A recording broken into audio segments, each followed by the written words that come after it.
Hello दोस्तों, मेरा नाम है प्राजिता एंड सुस्वागतम। आपका बहुत ज्यादा स्वागत है विद्यार्थी.in में एंड नमस्कार।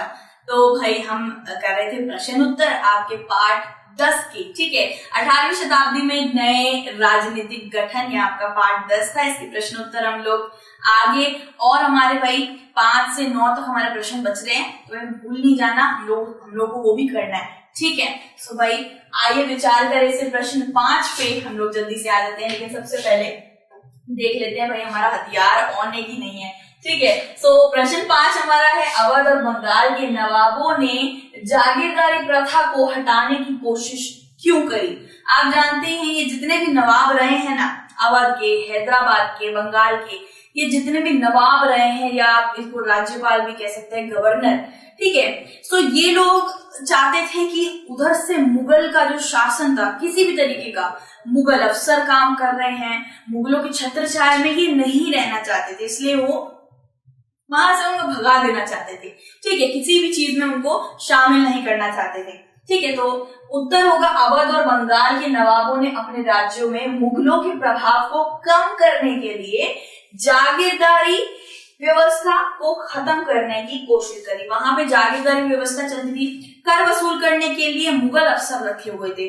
उन सब मुगल अफसरों को हटाकर इन सारे नवाबों ने अपने जितने भी लोग थे उनको उन अफसरों की जगह दे दी थी और उन मुगल अफसर को वहां से भगा दिया था।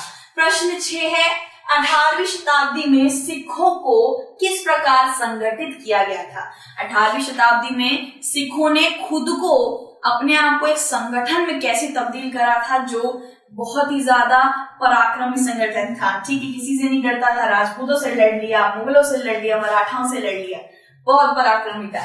उत्तर देखते हैं, 17वीं शताब्दी की बात हो रही है। 17वीं शताब्दी के दौरान सिख एक राजनीतिक समुदाय में संगठित हो गया।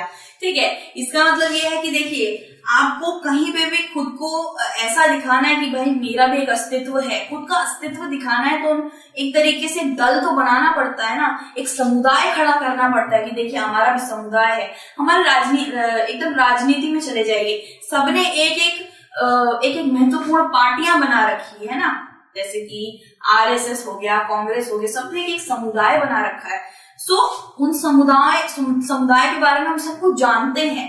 तो इस सिखों की बात करी जाए तो इन्होंने भी एक समुदाय को बनाया था, एक संगठन को बनाया था, पूरी दुनिया में दिखाने के लिए कि सिख भी भाई हैं, समुदाय में हैं, सब जुट में रहते हैं। ठीक है, इससे पंजाब में क्षेत्रीय राजा निर्माण हुआ। एक पंजाब में इनका कायम चलता था ना, पंजाब में शासन चलता था, तो वहां पे इन्होंने राजाओं की भी स्थापना करानी शुरू करी। एक राजा एक प्रांत पे राज कर रहा था।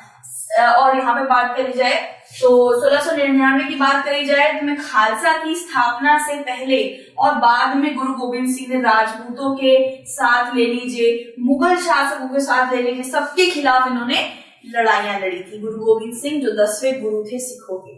ठीक है, सो राजपूतों और मुगल शासकों के खिलाफ और मराठा शासकों के खिलाफ भी सिख गए थे। सिख समुदाय हर उस व्यक्ति से लड़ चुके हैं जो उनके सामने आए थे और बहुत पराक्रमी थे। तो 1708 की बात हो रही है। 1708 में गुरु गोविंद सिंह की मृत्यु हो गई थी। उसके बाद जो, ऐसा नहीं कि खालसा खत्म हो गया, उसके बाद खालसा बिल्कुल कायम रहा। खालसा ने बंदा सिंह बहादुर के नेतृत्व में मुगल सत्ता के खिलाफ विद्रोह किया। बंदा सिंह बहादुर आप कह सकते हैं बहुत एक तरीके से शिष्य थे गुरु तेग बहादुर जी के, बहुत मानते थे उन्हें, जैसे उनके बाकी जितने भी भक्त थे वैसे मानते थे। तो बंदा सिंह बहादुर ने उनकी मौत का भी बदला लिया। उनके 4 बेटों को बहुत बुरी तरीके से मारा था, उनकी भी मौत का बदला लिया। ठीक है, सो उसके बाद ऐसा नहीं हो कि खालसा खत्म हो गया। गुरु तेग बहादुर जी की मृत्यु के बाद बंदा सिंह बहादुर ने खालसा को नेतृत्व दिखाया। ठीक है, और हर मुगल सत्ता के खिलाफ उन्होंने विद्रोह किया और अपने संप्रभु शासन की घोषणा की। 1715 की बात हो रही है, बंदा बहादुर को पकड़ लिया गया था और उसके 1 साल बाद 1716 में उन्हें मृत्यु के घाट उतार दिया गया था। ठीक है, अब यहाँ पे देखा जाए तो 18वीं शताब्दी में सिखों ने खुद को कई बैंडों में, यहाँ पे समुदाय की बात हो रही है, में संगठित किया, जिन्हें जत्था और बांध में मिसल कहा जाने लगा। सो मिशन और जट्ठा बनाया उन्होंने, एक तरीके से बहुत ही ज्यादा पराक्रमी समुदाय जो शस्त्र विद्या इन सब में निपुण हो, ऐसे करके उन्होंने कुछ समुदायों को खड़ा किया जिनको ग्रुप भी बोला जाता है। ठीक है, सिखों के 12 संप्रभु राज्य को भी मिसल बोला जाता है। और जत्था क्या होता है? सिखों का एक सशक्त विकास, एक सशक्त समुदाय जिसको बहुत ही अच्छी शस्त्र कला निपुणता आती हो।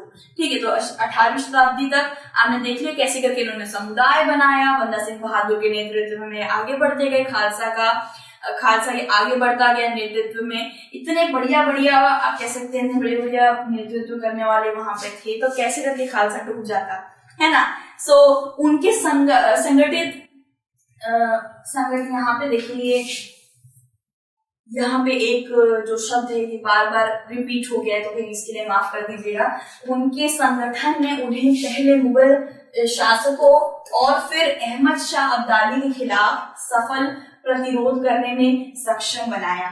ठीक है, आपको ये जान के कोई हैरानी नहीं होगी कि एक और राजा आ गया था अफगान से जो सिखों पर भारी पड़ रहा था, वो था अहमद शाह अब्दाली। उसने भी सिखों को चुनौती दी थी, हराने की कोशिश करी थी, लेकिन सिख पीछे नहीं हुए और पराक्रमी से उसका भी सामना कर लिया, जिसने पंजाब के समुद्री प्रांत और सरहिंद की सरकार को मुगलों से छीन लिया था।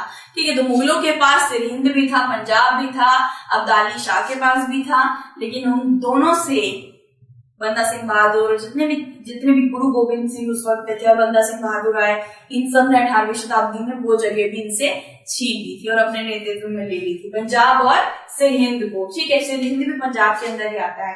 7वां प्रश्न देखते हैं, मराठा शासक दक्कन के पार विस्तार क्यों करना चाहते थे?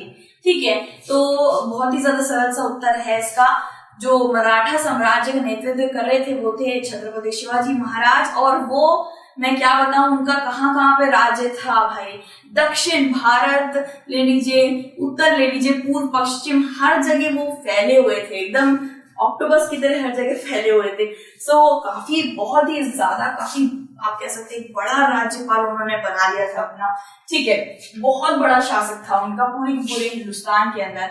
सो ऐसे बोल रहे हैं कि दक्कन को साउथ बोला जाता है, यानी कि दक्षिण बोला जाता है। ठीक है, तो भाई इससे आगे भी क्यों जाना चाह रहे थे? अब सरल सी बात है, उत्तर देखते हैं। मुगल प्रभाव को कम करने के लिए मराठा दक्कन से आगे विस्तार करना चाहते थे। वो बस ये चाहते थे कि पूरा भारत हमारे ही कब्जे में, नहीं बोलूंगी, हमारे ही मुट्ठियों में हो, जिससे उसका कभी भी एक बुरा फायदा ना उठाया जा सके।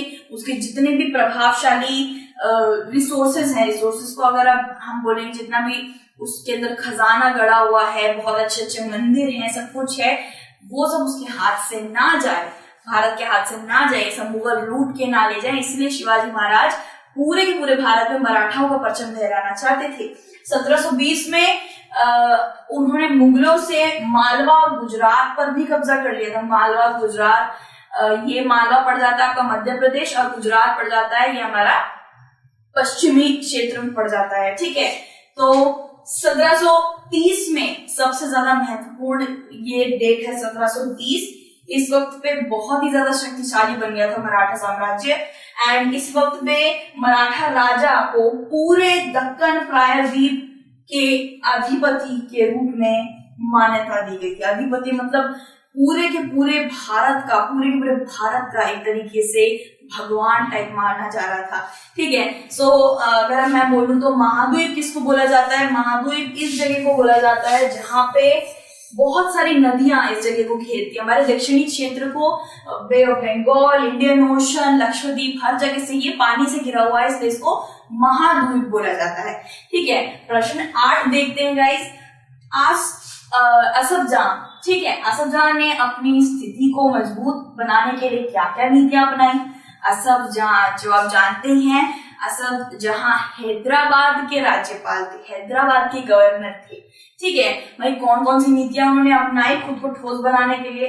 तो उत्तर देखते हैं हम लोग। दक्कन के वास्तविक शासक होने के बाद, जब वो दक्कन के शासक बन गए, ठीक है, राजा बन गए, उसके बाद निजाम उल मुल्क असफ जाह, इनका पूरा नाम है निजाम उल मुल्क असफ जाह, ने अपनी स्थिति को मजबूत करने के लिए कुछ नीतियों को अपनाना शुरू कर दिया था। इन्होंने अपनी कुछ नीतियां अपनाई थी। वो थी कि वह उत्तर भारत से कुशल सैनिकों, उत्तर भारत हमारा जो उत्तरी छोर पड़ जाता है भारत का, जहाँ पे जम्मू एंड कश्मीर, दिल्ली है और हरियाणा पड़ जाता है, उत्तराखंड पड़ जाता है, वो हमारा उत्तरी भाग है। तो उत्तरी भाग की जगह से वो बहुत ही ज्यादा सशक्त वॉरियर्स आप कह सकते हैं, जिनको सैनिक बोला जाता है, सैनिक लेकर आ रहे थे, ठीक है। और प्रशासकों को भी लाया जा रहा था जिन्होंने दक्षिण में नए अफसरों का स्वागत किया, ठीक है। तो प्रशासक वही होते हैं जिनको अंग्रेजी में एडमिनिस्ट्रेटर्स बोला जाता है, जो सारा कामकाज देखते हैं, पत्र लेख सब कुछ, एक तरीके से पढ़ाई वढ़ाई का सब कुछ भाई देखते हैं, प्रशासन कैसा चल रहा है, किस चीज की जरूरत है, कहाँ पे जा रहे हैं हमारे पैसे, वो सब चीजें देखने के लिए वो दक्षिण से भी लोग ला रहे थे और उत्तर भारत से भी लोग ला रहे थे। उसने मनसबदार नियुक्त किए और जागीर दी। जागीर यानी कि जमीन को जागीर बोला जाता है। मनसबदार वो होते हैं जो कर वसूल करते हैं, ठीक है। तो उन्होंने मुगल हस्तक्षेप के बिना स्वतंत्र रूप से शासन किया। वैसे तो वो मुगलों के नीचे आते थे, मुगलों के आप कह सकते हैं एक तरीके से मुगलों के नीचे काम करने वालों में से एक आते थे, दरबारी थे, लेकिन उन्होंने धीरे धीरे करके वो खुद ही राजा बन गए, ठीक है। लेकिन मुगलों ने कभी भी उनके राजा बनने के बीच में काम में कभी भी टांग नहीं अड़ाया, एक तरीके से उनको एक तरीके से किसी भी चीज में उनको परेशान नहीं किया, ठीक है। तो मुगल बादशाह ने अब केवल आसफ जहां द्वारा के लिए ही निर्णयों की पुष्टि की, ठीक है। तो आसफ जहां के वक्त में जब भी आसफ जहा कोई निर्णय, फतवा कुछ भी जारी करता था तो मुगल उस पर ज्यादा यकीन नहीं करते थे, उसको ज्यादा महत्वपूर्णता नहीं देते थे, ठीक है। तो ये बात बहुत अच्छी है कि भाई आप एक जगह पे कब्जा भी कर लो और जिस जगह पे आपने कब्जा करा है उस जगह के बंदों ने आपको कुछ बोला ही नहीं, भाई करके बैठे रहो, मेरे को क्या है। कुछ इस तरीके से ही था, जब जहाँ मुगलों की जगह को कब्जा करके बैठा होता और मुगलों उस पर कुछ कर ही नहीं रहे थे, वो इसलिए क्योंकि मुगलों के पास और भी बहुत ज्यादा महत्वपूर्ण काम थे, इससे भी बड़े बड़े काम थे, तो उसमें अपना दिमाग बिठा के बैठे हुए थे। तो प्रश्न नंबर 9 पे आ गया हमारा, एकदम लास्ट का प्रश्न आ गया है, लास्ट एकदम लास्ट, ठीक है। तो क्या आपके विचार से आज महाजन और बैंक, जितने भी बैंकर होते हैं, उसी तरह का प्रभाव रखते हैं जैसा कि वह 18वीं शताब्दी में रखा करते थे? तो भाई 18वीं शताब्दी में बैंकर होते थे और होते थे आपके महाजन, महाजन को अंग्रेजी में मर्चेंट भी बोला जाता है, ठीक है। तो बैंकर कौन होते हैं? जो लोन देते हैं, और महाजन भी कर्ज दिया करते थे। महाजन जो बड़े बड़े होते हैं ना, दुकानदार होते हैं, जो कहीं से कुछ खरीदते हैं उसको महंगे में बेच देते हैं किसी जगह पे, तो उस वक्त पे क्या होता था कि उस वक्त पे बैंकर से ज्यादा महाजन लोगों की मदद करता था। ये लोग गांव में जो लोग रह रहे होते हैं वो ऐसे बड़े बड़े जमींदार और महाजनों से ही एक तरीके से वो लेते हैं, कर्ज लेते हैं, ठीक है। तो उस वक्त पे बैंकर इतने ज्यादा सशक्त नहीं थे, महाजन सशक्त थे 18वीं शताब्दी में। लेकिन आज के वक्त में बात करी जाए तो आज के वक्त पे बैंकर ज्यादा सशक्त हैं, क्योंकि आज के वक्त पे जो भी हमारा गवर्नमेंट ऑफ इंडिया है हमारी, उसके अंडर जितनी भी चीजें रहेंगी आजकल के वक्त पे वही मानी जाती कि भाई अच्छा गवर्नमेंट के अंडर है, थप्पा लगा हुआ है, सब कुछ हो रखा है, इसी जगह पे जाके हम लोग लोन लेंगे और किसी जगह से नहीं लेंगे, भाई घोटाला ये सब हो गया। तो एक ऐसी ठोस जगह से जाकर आजकल के लोग, पढ़े लिखे लोग, लोन लेना ज्यादा पसंद करते हैं।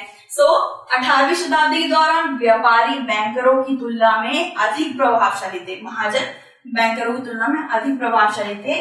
वह उच्च ब्याज दरों पर अधिक ऋण अवसर प्रदान करते थे, यानी कि वो काफी अच्छा खासा पैसा दे देते थे, बहुत कम ब्याज लेते थे।